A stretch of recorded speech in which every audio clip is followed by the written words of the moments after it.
Just kidding. Hi, Anna. Come on in. Thank you. Yeah. How are you? I'm good. How are you? Good. Frazzled. As you can see, the packing is going really well. So close to being done. I'm really good at packing up houses and not waiting until the last final hours of needing to pack. But you know, miracles happen and things come together really quickly. But I've got some work to do. I need a coffee first. Come with me in the kitchen to get a coffee. Do you want some? I'm good. Thank you. Okay. I didn't kick underwear. You didn't see that. You're fine. So what's left to do? Ooh, what's left to do? So on Saturday, I'm going to be doing like a little yard sale, and I'm going to be selling this guy. Luckily, my couch is going to be sold to one of my neighbors. We had Amazon Studios filming here the other day at our apartment complex, and I was talking to the prop guys this morning, and I said, do you guys want to buy a couch? And then my neighbor walked out and was like, I need it. So I'm going to sell her my couch, and then packing up all of these bits and bobs, and then moving to the desert until Greece. Nice. What are you reading right now? Are you reading anything for research? I finally got into research mode. I am reading Foxfire Wolfskin with Sharon Blackie, The Heroine with 1,000 Faces, From Girl to Goddess, and I'm also kind of refamiliarizing myself with Maya Daren's book on cinematography. It's just like a collection of stuff on her theories of how to use a camera in more than just a narrative fashion. So I'm really excited about that. And I have, if you want to come with me into the bedroom, a whole stack of books. Come into my boudoir. Some other books that I'm going to be reading are, this one I just found for free and I thought it was interesting. It's Coppola's Life. I'm going to be reading some witchy books to get back into the earth because this show is called Motherlands, and obviously one of the mothers is the ground beneath us, followed by trying to convince myself that money comes in all forms all the time because I'm taking a risk with this. This is a screenplay that my aunt wrote from a dream that she had, so we're going to be working on that together. This is my Bible to start the herbalism journey with the first episode. So this is a full comprehensive on the evolution of different plants, and there's recipes and healing herbs and stuff. So this is probably gonna have to go on my back because it weighs a bajillion pounds. And then just for me, I'm gonna be bringing some of my like acting books, and I wanna work on monologues, but I have a whole Amazon list of stuff too. So when do you leave? I leave in, today's Friday, Saturday, Sunday, Monday, Tuesday, in 4 days. Wow. Are you ready? Are you excited? Next question. Just kidding.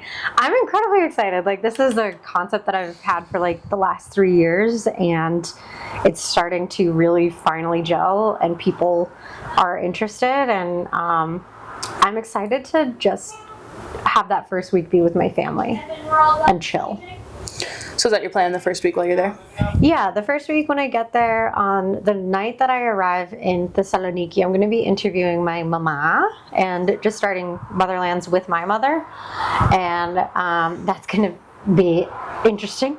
No, I'm just kidding. I actually love working with my mom. She's really good on camera, even though she's like, no, don't stop. And then I'll ask her questions, and she's just so authentic. And so like, yeah, I think that, you know, so I'm excited to work with my mommy. And then after that, my husband and I are going to go to Athens, where I'll meet up with my agent, coincidentally, who's Greek, but is my American agent. And we're going to just be catching up. And then I'll be doing some kind of research stuff at what was the museum called again, Anna, in Thessaloniki? The Hellenic Pharmaceutical Museum. That's right. I'm going to be taking a visit before I go to the village to the Hellenic Pharmaceutical Museum to get more herb formation.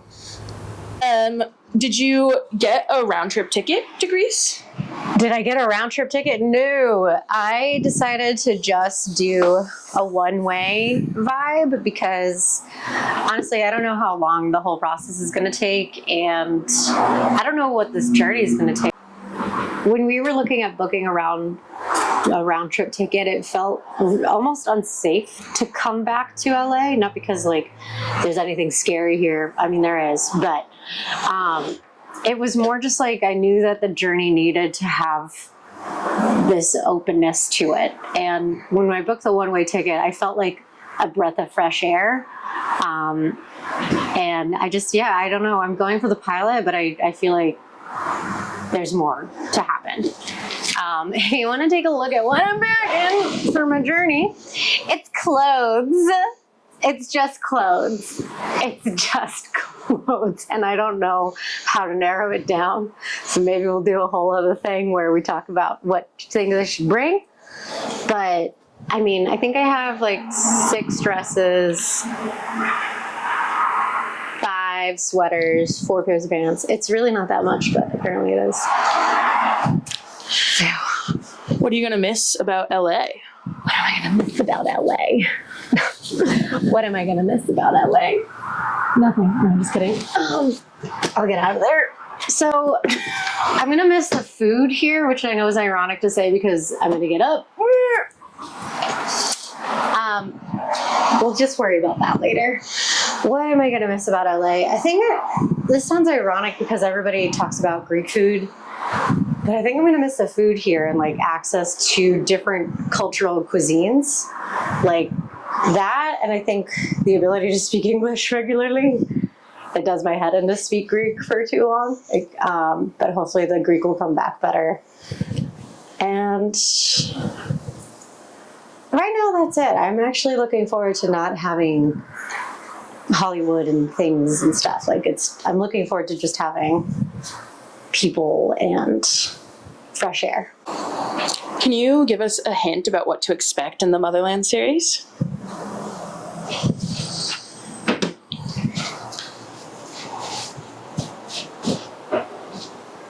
Okay. You'll find out. Yeah. Stay tuned. There's going to be food. There's going to be old ladies. There's going to be a lot of laughter. I'm probably going to cry at some point. I'm definitely going to cry at some point. And a lot of re-grounding and dance. That's why I did that. And our last question, because we managed to combine a few questions, what advice can you give to anybody who might want to take this plunge? What advice do I want to give to anyone who wants to take this plunge? There's a lot of cliche things I could say, like trust yourself, believe in yourself. But it feels like kind of the mantra that's been coming up has been bank on myself. It is a really interesting thing to ask people for money for a passion project with doing the Seed and Spark. It's really interesting to be trying to reach out to family and kind of like learning and unlearning your relationship to money and how you show up for yourself. So I would say to anyone who's been thinking about like doing a project or taking a leap creatively, it's like, see where you have your footing. Like I know what my safety net is, even though there's a lot of risk involved. There's still, even if it's like a grain of rice of a safety net, to make sure that you have that, so then you can have the bravery it takes to really take a plunge and, like I said, bank on yourself. And lead with the idea that the project is bigger than you. And not to say like sacrifice yourself, but more like find and excavate and dig into your soul for the thing that really feels purposeful and really matters to you, so that you have that to coast on. Yeah. Okay. Yeah. Well, thank you very much for having us. Thanks for coming by, Anna Vogue. Yeah, I've got a lot of packing to do. And if anyone wants to buy furniture, no, I'm just kidding. Yeah, I know if anybody watching this wants to donate to the campaign, right now I'm still raising funds. I'm just going. as I said before. But yeah, check the link in the description. Donate if you can. If you can't, just follow the journey. And I hope to come back with a really beautiful piece for everyone.